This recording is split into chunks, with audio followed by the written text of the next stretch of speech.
wondered what living with cancer is like? I am Star Smiley, singer-songwriter, and in today's podcast number 27, we will find out from my nephew, who is living with colon cancer, what he's been going through. I'm sure you know someone who is currently living with cancer or has died from cancer. In the last 2 years, I have lost 5 people to all different kinds of cancers, and I myself had cancer in 2021. Thankfully, I am now cancer-free, but obviously everyone is not that lucky. Heart disease is the number 1 killer of humans, and cancer is number 2.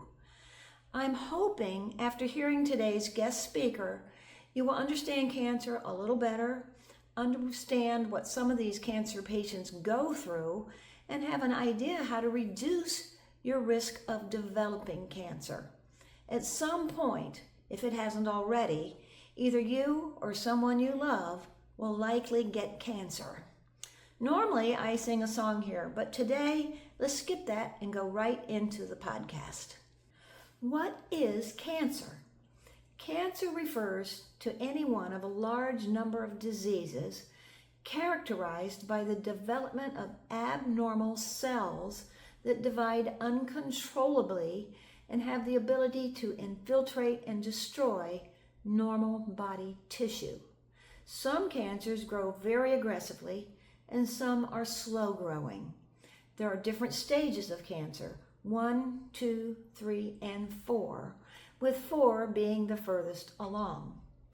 My nephew got so sick he moved from North Florida to come live with me in April 2025, just to have a chance at living longer.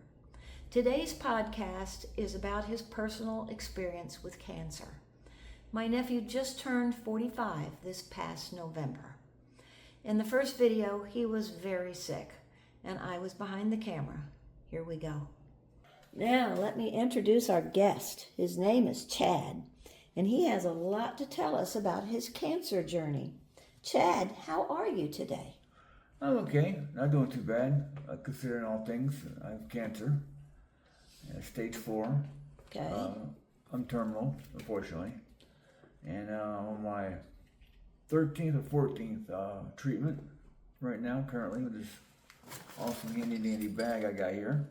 Mm-hmm. Which is that's my Newport, which is something I'd like to touch on today because I happen to have a Newport due to an infection I had in my old port that was removed. Wow. So having the port removed and another one added sounds like a big ordeal. It was. My port was infected. They didn't know why. It's something that happened. And I sat 13 days in the hospital. On the 9th day, they decided to remove the port because it was getting no better after antibiotics and whatnot. And they removed it and placed a bigger one over on this side. Tied it into my jugular here. That's why it's not here. And which probably worked out for the best because I had a hard time with circulation in the other one. Okay, well that makes sense. Yeah. Well, why do you have a port? I have a port because my veins won't support continuous IVs. Okay. Like most people. Wow. Yes. Okay, well, because your port was infected, when you were in the hospital, they had to take blood from your arms, right? Yes. How did that go? And when they're doing, especially when they're doing cultures and delivering antibiotics to your body, they have to find a suitable vein deep enough that will actually support one. They use ultrasound to do it. And they find the vein and they guide it through with ultrasound. Extremely painful sometimes and very, it's almost traumatizing. You know, there's no getting used to it. Well, what's that plugged into the port right now? This is a machine that delivers chemotherapy to me for 72 hours in small doses in order to fight the cancer. I mean, oh, cool. Yeah. Well, all a little personal nuclear power pump. So when will you get that taken off? I get it on Wednesdays and it comes off on Fridays. Okay, and this has been the routine the whole time you've been getting the chemo? Yeah. Okay. Now, you say you have terminal cancer. Yes, ma'am. Do you know you have terminal cancer, or have they just told you you have terminal cancer? No, pretty much no. It's metastasized to my bones, kidneys, and prostate, Okay. along with my colon. So Okay. I'm just fighting. Well, good luck with the fight, and let's come back and finish this interview later. Sounds great. Hi, Chad. Hi, Star. I see you no longer are wearing that chemo bag on you. No, the chemo bag is off me for now, and I'm content that right now with that. Yes. Well, that's good. Well, I understand some things have happened since our last recording. Yes, I'm still fighting infection. It's been an ongoing fight now for close to a month now. I'm going to continue to keep fighting for it, I guess. Okay, keep more antibiotics, and I hope I clear up. Well, what's happened is what's going to happen is going to happen. It's going to happen one way or another. So, I mean, we'll just take it as it comes. Absolutely. Okay, well, I understand your teeth were making you miserable. Oh yes, it was horrible in the beginning. They got real brittle. I've lost so much in my teeth, my back of my teeth, my jaws.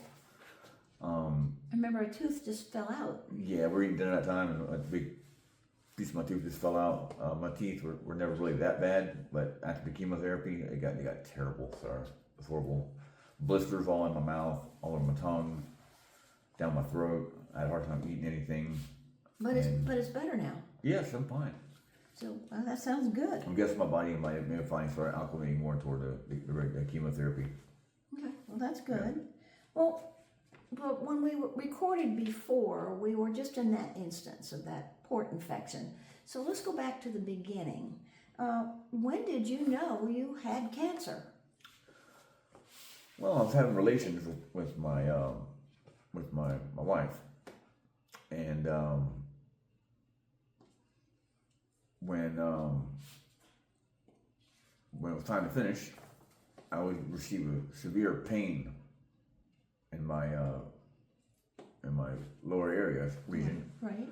and it got so bad to where I finally went and seek medical attention at the local hospital, and they did an ultrasound on it, and I went back in the room, and the doctors were like, "Oh man, man, you're messed up.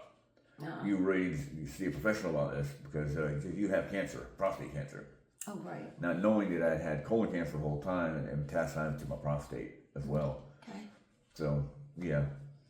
At that time, you didn't know what type of cancer it was or anything like that? No, I had no idea what type of cancer. I was dumb to cancer. I didn't know what was what. Okay, so then you immediately went to a cancer doctor. Yeah, a cancer doctor. Okay. But due to a recent forced move to Jacksonville, Right. where I moved to Jacksonville, and while there, I became very ill again, and went to see medical attention there, and they decided to remove half my colon. Okay. Well, how long was this delay in getting to the doctor after that first? 2 months. 2 months? Yes. Yeah, that's a long time. Yes. When you have cancer. Yes, and they told me they believe they got all the cancer, and they did it with a robot. It wasn't an actual surgeon done. An actual robot did the surgery. Wow. I never understood that, but So they took part of your colon out with a robot? yes, I said the same thing. I didn't understand it. It was very, very, very painful. It was the worst surgery I ever went through in my life. I've had multiple surgeries in the past. Right. That was the worst surgery I ever had in my life. I never hurt so bad in my life. I will never do it again.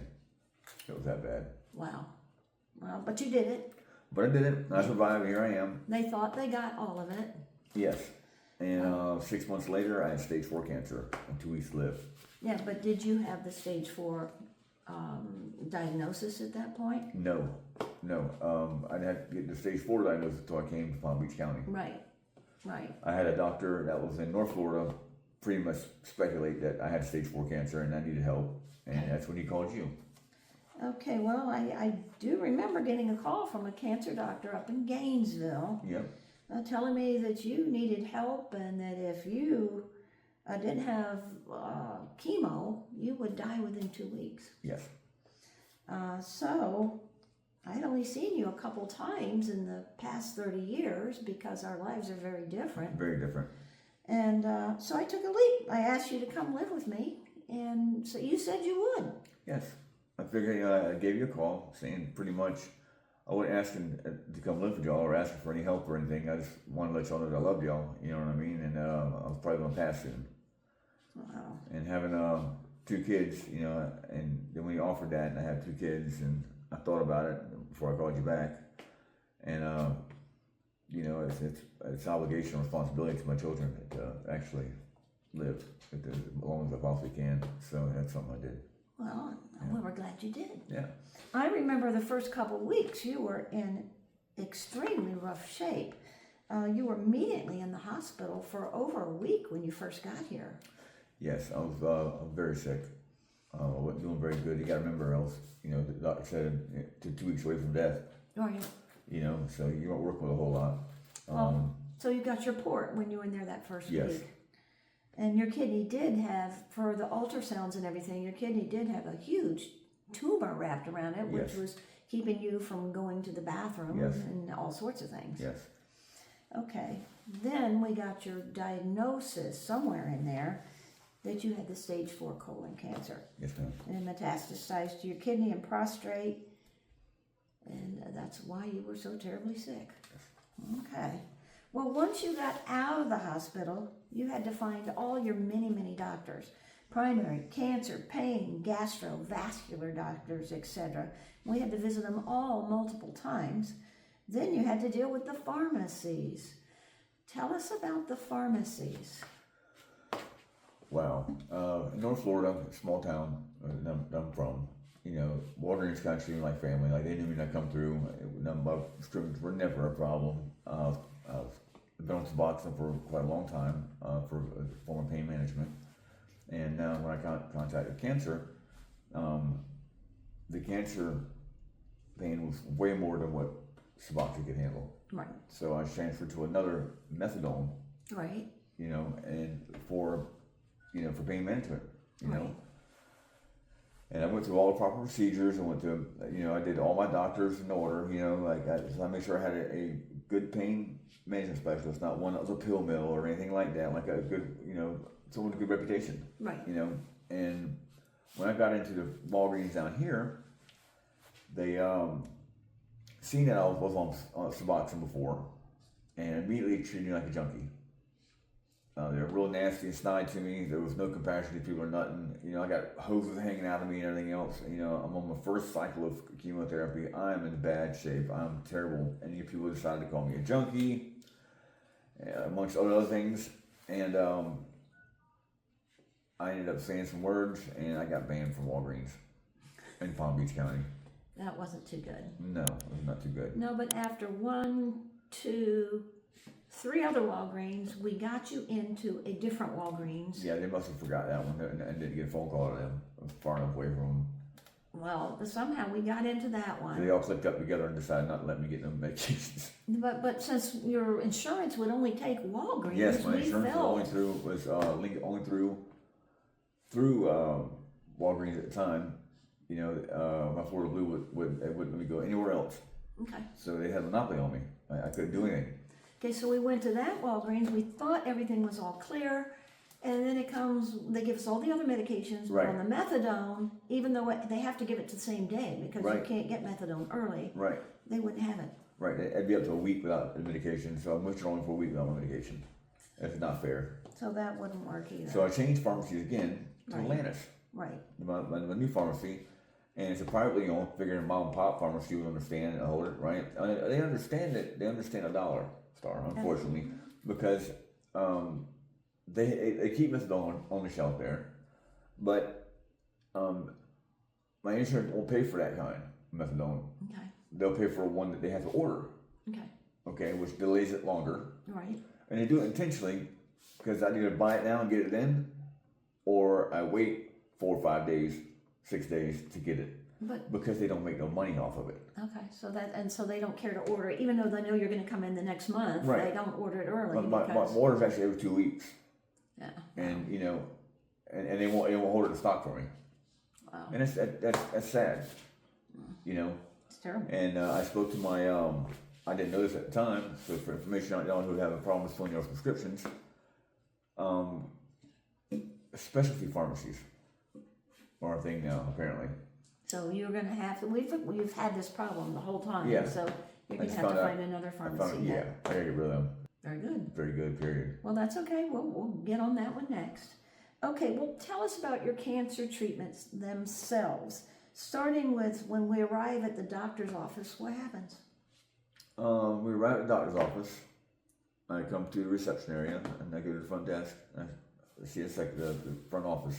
Mm-hmm. And the lady says, "Hey, good morning, Mrs. Smiley. How are you doing?" "I'm doing fine." She's "Okay. Any changes in medications?" "No, ma'am."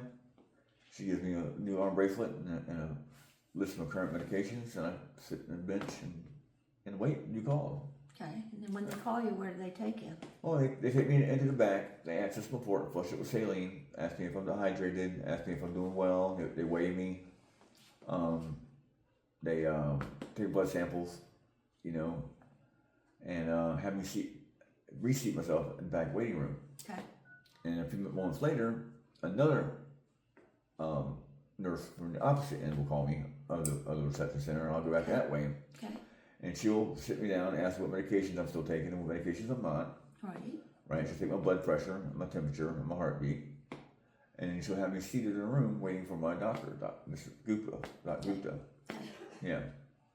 And then when you see Dr. Gupta, what happens? When I see Dr. Gupta, she comes in. She's a very straightforward lady. I won't say she's non-caring, but she's a very non-compassionate woman. Well, She is very straightforward. Okay, if something smells terrible, she's not going to smell. It don't smell good. She's going to tell you it smells like crap. she's honest. She's honest. She's real honest with what she says. Yes. She's a good doctor, really good doctor. She'll give you no false hope. She tells you what it is, and that's what it is. So, in other words, she will have the results of your blood that was just taken then, Yes. and then she will ask you how you're feeling. Right. Ask how I'm feeling, everything, and she'll go from how I'm feeling and from the blood cultures taken and whatnot. She'll concoct my next cocktail for the next 3 days. Okay. And she checks you out. Right. Make sure what's going on. And when we're done with her, I go out into a big area, Big chemo room. big chemo room where there's multiple Lots of them. chairs everywhere, and you're surprised there's that many people sick on cancer. And, Yeah, I've seen it. It gets very full. one gets up and the other one sits down. I mean, it's sad. That's just one building. Veterinary building. Oh yeah, they have lots of buildings. Yeah, I mean, cancer's horrible. And sometimes you see people, as you're going there and see how they're progressing, and it's sad to see some of them that just get started looking worse and worse and worse. Yeah. It's terrible. But I sit down.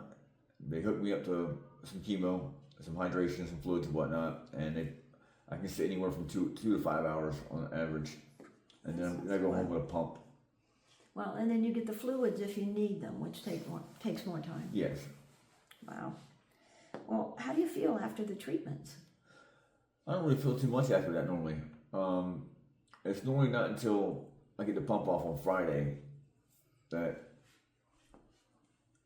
comes around Saturday, Sunday, I'm feeling like crap. Okay, so you're throwing up. Yeah. Gagging a lot, no appetite. I don't want to eat nothing, I don't want to look at food. I even get aggravated with people trying to get me to eat. Yeah, we've noticed. Yeah. And I try to hold back. I try not to be so, be so rude about it, I just don't want to do with food. I don't even want to be breathing at that time most times. Well, now that you've been doing the chemo treatments for so long, has that gotten better? It's not that it's gotten better so much. I just found what worked for me. Okay. I think that's a lot about chemo treatment, is about what works for what you find works for yourself. Okay. I have a banana habit. We know. I have a horrendous banana habit. I have an Aunt Star that goes to Publix and Aldi's in order to harvest nothing but the freshest bananas for me. The freshest, best bananas. Absolutely. I'm grateful for this. Okay, but now you have neuropathy too. Yes, my feet. The only way I best explain my feet is squishies. My feet feel like squishies. Well, like big balloons squishing, right? Yeah, like they're bags with water in them on the bottoms of them, and they buzz. Yeah, you walk kind of funny sometimes. Yeah. All the time, actually. Yeah. Now, what about your hands? My hands haven't been so bad. I guess I use them so much. You know what I mean? But it's mainly just the tips of my fingers. I have a hard time opening up bags and trying to pick tape up or something off something. Like I can't feel it. Like the feeling's gone. And you are a tattoo artist, so. Yes, I was a tattoo artist, and it's really affected my my art, my craft. Well, with all this, are you getting depressed? Are you feeling depression? I was very depressed, and the chemotherapy and depression does not go well together. Okay, I'll bet not. The chemotherapy itself feels like it just strips your soul away. It's a horrible feeling. I know it's there to help you, but when you're getting it, you don't care about that. It's terrible. Yeah. I've been currently taking a new drug called Cymbalta. I'm not promoting it, saying it's for everybody or whatnot, but for me, it was given to me as a pain blocker, and also a dopamine and serotonin inhibitor, I guess. And So it helps your mood. yeah, my mood has improved over the last week like 10 times easily. Yeah, we've noticed. You know, I'm more active. I'm way more positive. I even started praying again. So Wow. yeah. That's good. Yeah, absolutely. That's really good. Yeah. Your connection to God even got stronger. Yeah, absolutely. Who knew? Well, I mean, yeah. Okay, around every 3 months, they order a PET scan. What have the last PET scans shown? The first one showed the big tumor, Yes. the lesion on my bones, and the spread from prostate and colon and kidney area. And showed some other tumors too. Yes, and the second one showed shrinkage of everything, and that my body was becoming stable. And I'm currently waiting on the third one, the results of the third one, which I'll get Okay. next week. Which we should get next week. Yes, No. Well, good luck with that one. absolutely. I know you. How many chemos have you actually been through at this point? I've been through 14 so far, Okay, that's plenty. Now, which is already high. are these chemos ever going to quit? Or are they going to be No, I've been on the rest of my forever? life, unless I choose to opt out in a holistic way. Okay, well, I know you're tired of the chemo, so what are you thinking of? Are you thinking of opting out, perhaps? I'm thinking. I've thought of opting out and trying a herbal approach to it. You know, it's up in the air right now. It's still something that we look after. So, what natural remedies would you consider? Do you know? There's some teas out there. I know there's Isaiah tea. Yeah, Isaiah tea. Apparently, there's some grasses out there. Yeah, I took the grasses. Yes. I did the grasses know, for a year. And I figure maybe if the grasses work for you, it may work for me because we have the same DNA. Okay. You know, Mm-hmm. but you know, I still have some unnatural bad habits I'm still working on. Okay, so why haven't you started any of those yet? Is it because of your bad habits? Partly, not so much my bad habits, because actually, I mean, my bad habits really ain't that bad compared to what a lot of people are. Besides, I have a high sugar intake. I love sugar. He does eat a lot of sugar. But I look it up and it says sugar does not cause cancer. It is not related to cancer. Because our body produces sugar as well. Yeah, but And- cancer feeds on sugar. Right. You know, so Well, you vape. I vape. Yeah. I don't do other illegal drugs or anything like that. I don't do anything like that. But I vape. You've been clean for a long time. Yes, I have. Okay. Well, I guess everything we are, everything we do, comes down to our choices. Yes, and we have lots of them. We do. We each have tons of choices. Yes, we do. Yes, we do. So that's why everybody's different and so many different things can happen. Chad, any last things to tell us? If you know somebody with cancer, you know, keep in mind that they're going through stuff that you possibly can't understand or fathom, you know. And though it may be hard on y'all, it's definitely hard on us.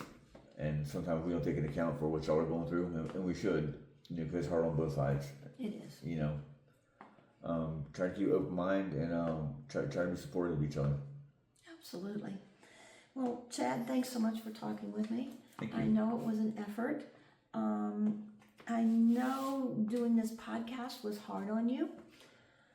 Yeah. But I know you wanted to do it. I did. Yeah. Absolutely. I also know that you can do anything that you want to do. Absolutely. Absolutely. Absolutely. And I'm really glad that I took that leap 8 months ago. So am I. Because I've gotten to know you, and you're a very loving, helpful, genuine person. So thank you. And I've been watching your growth and your progress, and you're a pretty special person. Well, And I love you very much. You're very special to me, Star. Aw. Take care, Chad. You too, We're here for you the rest of the way. Thank you. Hey, bye, everybody. Okay, that was my nephew, Chad. He's doing the very best he can. He is feeling so much fatigue that he sleeps most of the time. We are thankful that he's living with us through this part of his journey. What did we learn from this podcast? Number 1, if you see or feel anything suspicious or think you have cancer, immediately don't delay, go to a doctor. Number 2, if you have cancer, immediately go on a follow-up program and stick to it. Number 3, if you're a smoker or doing anything that would hinder you in getting better, strongly consider giving it up. And number 4, there are a lot of home remedies that may help, so look them up online. There are plenty of things you can do to reduce your risk of getting cancer. Number 1, if you smoke, quit. Number 2, avoid excessive sun exposure. Use sunscreen. Number 3, eat a healthy diet. Avoid processed meats. Number 4, exercise most days of the week, at least 30 minutes or longer. Number 5, work to maintain a healthy weight. Number 6, drink alcohol in moderation. 1 drink a day for women, 2 a day for men, if you choose to drink alcohol at all. Number 7, schedule cancer screening exams. Well, that does it for our cancer podcast. What will be next? Perhaps how to clean guns to get ready for our skeet shooting podcast, or maybe our podcast about drug rehab from 2 recovering addicts. I wish you all a super 2026. I'll see you next time. Take care.